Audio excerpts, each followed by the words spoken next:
Good morning, this is Jack from Charlton Markets, and this is a pre-market webinar for the morning of Friday, the 8th of August. My disclaimer, I do this for educational purposes only. I'm here to share my technical analysis with you. I hope you can take some what I'm doing, learn from it, transfer it to your own charts. I'm not here to issue trading signals. Right. Okay, well, yesterday I was saying that we needed a hard fail to get back below the daily middle band and give us a rejection, and we didn't manage it. It really tried, though. This was a significant decline, almost down 100 handles intraday. But we recovered enough. We only barely got back below the daily middle band, and I recovered enough by the end of the day that the matter was moot in any case. The same with the Qs, except we didn't go down as far. So both of those are over the daily middle bands. They're over the monthly pivots, and the next obvious target, in my view, is a retest of the all-time highs. RTY. We actually had a little double bottom that broke down here. The sell signal, which was open, made the possible near miss target. I think this is just breaking down and rejecting. So I'm leaning towards seeing that. But what I would say is that while we have seen breaks back over the daily middle bands on SPX and the Qs, we haven't seen them yet on DIA or IWM. So watching those with interest, and those are the ones where we still got, of course, open daily sell signals. So we've not had confirmation from those yet. Haven't had that on YM either. Isn't quite good enough to count as a double top here, but I was thinking of marking it up, but we had a nice one on the RTY chart. But we've seen a bit of a rejection from the daily middle band here. I suspect it's about to see another try. DAX, nice move. If we see high retest, all-time high retest on SPX and Qs, chances are we're going to see that on DAX too. ESTX, this is actually failing at the monthly pivot so far. We've actually got a full-size 60-minute sell signal fix. Watching that with interest, but I wouldn't be surprised to see it break back over the monthly pivot anyway. All right, let's have a look at the bigger picture charts, and looking at the ES chart. Yesterday's close was over the daily middle band. It wasn't an awful lot over the daily middle band, but it was significantly over the daily middle band. We just saw a big day which went a long way up and down and basically ended up where it started. SPX, we closed yesterday slightly lower than we had the day before, I think, or at least not quite as over the daily middle band. We were only 22 handles above it, but nonetheless, this was a confirmation of the break over the day before. So that is a solid confirmation, and I'm leaning towards seeing the retest of the high from here. On the Qs, we saw a better close over the daily middle band the next day. We got 569 versus 562. I think it was 568 the day before. Again, looking for a retest of the high. Looking at DIA, we had a rejection of the daily. We had a full test of the daily middle band and a rejection there so far. But these are unlikely. We're unlikely to be seeing a significant downtrend on DIA and IWM while we are seeing a retest of the all-time highs on SPX and the Qs. So I'm leaning towards these following SPX and the Qs and having another test of the daily middle band. Looking at IWM, we've got on the daily chart. We saw, again, another full test, got a bit over it, and then a rejection at the daily middle band so far. But again, the same thing applies. I'm thinking this is going to have another test. We may well see a double top or so on if we retest the all-time highs on SPX and the Qs, or go a bit higher as I was outlining yesterday. But I'm still thinking we're not likely to see too much upside before we see a larger retracement. I think this is some kind of a topping process. All right, looking at DAX. DAX, we've got getting pretty close to retest the high. We are back over the daily middle band. This looks nice. Only need to get back up to 24.6K, and that could set up a very nice but smaller double bottom than the very nice one we've got at the moment. Okay, seeing a bit of a recovery here. If we're going to see all-time high retests on SPX and the Qs, I'll be wondering about seeing this one here at 42.4K. We'll see how that goes. All right, great. Let's have a look at currencies. Okay, DX. We've still got a head and shoulder target down here at about the 96.8 area. 8.5, I think, and we've been making progress towards that. We've got potentially a little level bottom here. I'm wondering about a reversal. We didn't have an awful falling wedge here. So watching that with interest. May well just continue down to the target. We've got the mirror image really here on the euro with the same little wedge and so on.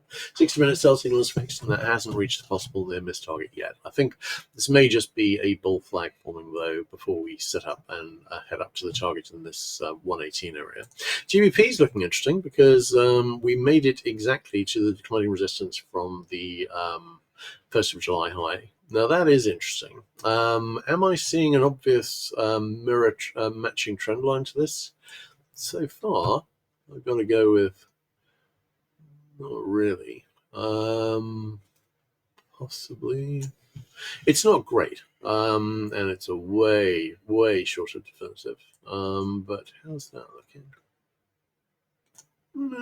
Possibly.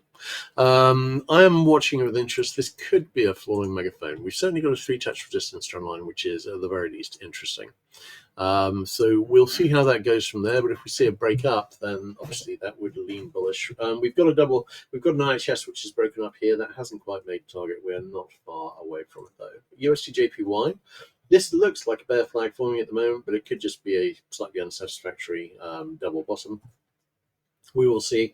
Key resistance is at the monthly pivot at 148.13. Looking at USD CAD, again, another little falling wedge, which looks as though it's broken up, and a larger target down there. I am wondering if we're just seeing little bear flags forming here before these go lower. Australian dollar, nice little uptrend. We actually made the double bottom target here. NZ hasn't made the IHS target here, but is seriously thinking about it, and it's trying to get over the monthly pivot at the moment.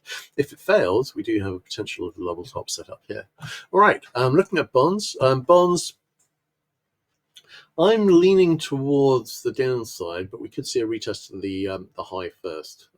So keeping an open mind on that one. On CN, we've got this nice looking rising wedge, even if you can't see where it's got a very nice anchor at the beginning yet. So I'm leaning towards this going down as well, but again, we could see a retest of the high before that happens. CL is drifting downwards. We've got a potential little double bottom forming here, but I'm not really anything to write home about. HO, we've got a head and shoulder target below and a retest of this low here in the 2.2 area. We've got a potential short-term little double bottom. I'm not giving that too much credence because on RBOB, we've got a very nice looking overall bear flag here, which I've been talking about, but we came down, touched support perfectly, and now we've broken below it. The target for this is actually a retest of this low here at 2.0149. And I'm not seeing any obvious reason to think that wouldn't make target. NG, we've got a couple of options here. This could just be consolidating before it goes down. This could be, therefore, a bear flag forming, but there's a decent looking potential little IHS forming here, so one or the other is likely. GC, we saw a spike up yesterday and we got very close to a retest of the all-time high. I don't think we've made it on the continuous chart, but we're either pretty damn close or we've made it. As I was saying, that was unfinished business above, but if it was hit, then we could be looking at a larger topping setup on the precious metals generally. So I'll be having a good look at this at the weekend. So watch out for the bigger picture on Sunday or Saturday, and we will see how that goes. All right, SI. SI, we've got a nice looking support trend line here, might be breaking a little, but I'm wondering basically about a retest of this high. We had a little IHS here, that's made target. Leaning towards seeing a retest of the high ideally. We'll probably need a bit more on the upside from gold though. Palladium has almost made the head and shoulder target. I've got that down in the 11.15 area and we're getting pretty close to it. 6-minute buy signal is fixed and delivered very little. Platinum. This is a potential double bottom which has broken up. It's shown absolutely no sign of getting over the monthly pivot. And we've got a little level top here and we've got a little wedge here, which isn't bad. The trend lines move slightly and it's moving me. Okay. Which isn't bad at all and may well be a bear flag. So this is breaking down from that and may well be heading down into a retest this low here in the 1270 area. HG, this is a pretty nice looking, although very, very, very narrow range. Bear flag forming, and I think it's a bear flag. So this should deliver at least a retest of this low in due course, might go a bit higher before it goes down. All right, looking at KC. KC, we're going through the obvious triangle resistance here, but I think we've either got a triangle or a bear flag triangle or a bear flag channel wedge here, and we could well go higher before it heads off to the obvious target, which would be a retest of this low here in about the 278 area. Looking at SB, chances of this being an IHS have been declining all week. I don't think it's an IHS here. We're back below the monthly pivot. I'd like to see a retest of this low here in about the 15.35 area. Looking at Cocoa, we've actually got a perfect channel here. We've had a couple of patterns fail. We had this IHS break up and fail. We had this head and shoulders break down and fail. And I think that's because we're part of this larger pattern, which is not yet broken. This looks like a bear flag channel. So this would be setting up a retest in due course of this low here in the 7200 area. Looking at CT, I've been looking for a retest of this low here in the 62.25 area, and we've seen it. No current positive divergence, but I am wondering about a possible overall smaller double bottom here and a larger double bottom here. We could see a big move up from here, and honestly, I'd love to see that. So we'll see how that goes. But I'm now we've made that retest, I'm looking around for signs of a low. Lumber, we saw a very nice retrace here. I would note that we're getting back into a possible head and shoulder neckline area, and I am thinking we may be looking at a significant high on lumber. We will see how that goes, but I'm thinking if we form a right shoulder here and that continues down, that wouldn't surprise me a bit. ZW, we're seeing a bit of a rally here, 60-minute sell signals fixed. Corn, been seeing a bit of a rally here. We've actually made the main target on the downside here, which we haven't yet on wheat or soy, but I do have a lower one it could be heading to. Soy, though, this is new. I've just found this. This falling wedge here. It's nice. Really isn't bad at all. The lower trend line. Well, I mean, needs a bit more confirmation, maybe, but really, it's not bad. If this is a falling wedge, then chances are we are bottoming out here. And that the next obvious move will be up. So I'll be watching that carefully. Soybean oil drifting very, very, very slowly down towards the double top target, which I've got in the 52.2 area. Nothing to suggest at the moment we are going to make that. Live cattle is continuing higher. Possible little top here, but the prospects of that are fading every time it goes up. Lean hogs, I am wondering about an overall bear flag forming here from this low, and not seeing anything to contradict that at the moment. It's either that or we're going to head back up and retest this target, and I'm undecided which is more likely. All right, great. In that case, let's have a quick look at questions. Yeah, no questions. In that case, everyone have a great weekend and take care. I'll catch you again on Monday morning. All right.